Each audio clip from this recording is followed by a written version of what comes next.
Honorable Babu Owino, do you have something to say? Thank you very much, Chairman. On this matter, I've really seen Honorable Didmus making a thorough presentation on the alternative dispute resolution mechanisms, which involves the inclusion of elders in conflict resolution, which I do agree with, that it is a very viable idea because our court system is so congested. However, there's only one point. In totality, I agree with it, that this bill should pass. The reservation that I have, because you've now invoked my legal knowledge, is that in jurisprudence, there are different schools of thought. There's the natural school of thought, which says that law emanates from the Almighty, from a deity, from the Almighty God, and that law should have morality. And should we have these elders, and at times, you know, Mheshimiwa Didmus, how the elders behave when it comes to conflict resolution. They may be biased, they may take a political angle, they may come up with unjust laws. And from the natural school of thought, it states clearly that law should be just, that an unjust law is not law, as was opined by St. Augustine of Hippo in that natural school of thought, and also St. Thomas Aquinas were the two proponents of the natural school of thought.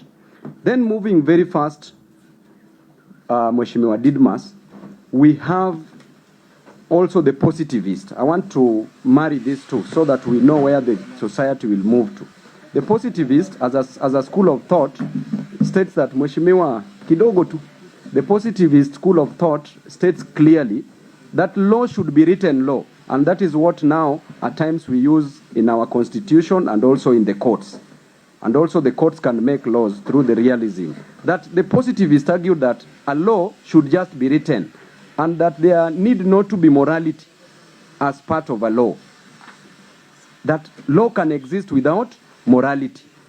Then we remember during Hitler's time, during the Holocaust, when the Nazi Germans were killing the Jew, during that period, it was correct. It was in written laws. The positivist, who is a Hart, HLA Hart professor, said clearly, just Mheshimiwa, this point is very important and urgent, because I don't want these elders to make wrong laws and just terminate people unfairly. So please just hang on my lips. Thank you, Chairman. So HLA Hart said that, you know, that there should be no relationship between law and morality. And therefore, he was supporting the idea that Hitler ought to have just killed the Jews because it was written laws. Then Professor Lon Fuller, not Professor, but Lon Fuller, during that debate of HLA Hart versus Lon Fuller, they were arguing. And Lon Fuller challenged Hart, Chairman. He challenged Professor HLA Hart and said that yes, it is written law that people ought to have been killed as per the German rules. But was it moral? Then that is at that point Hart changed his heart and said that indeed, as much as it was written law, then the Jews ought not to have been killed. So what I'm trying to say is this. Most of these elders, you know, can be political.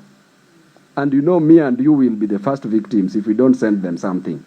Because they can decide to make unfair laws or unjust laws. So my question is, which type of laws, as they resolve to alternative dispute resolution mechanism, will they be using? But the idea itself is a brilliant idea. Thank you.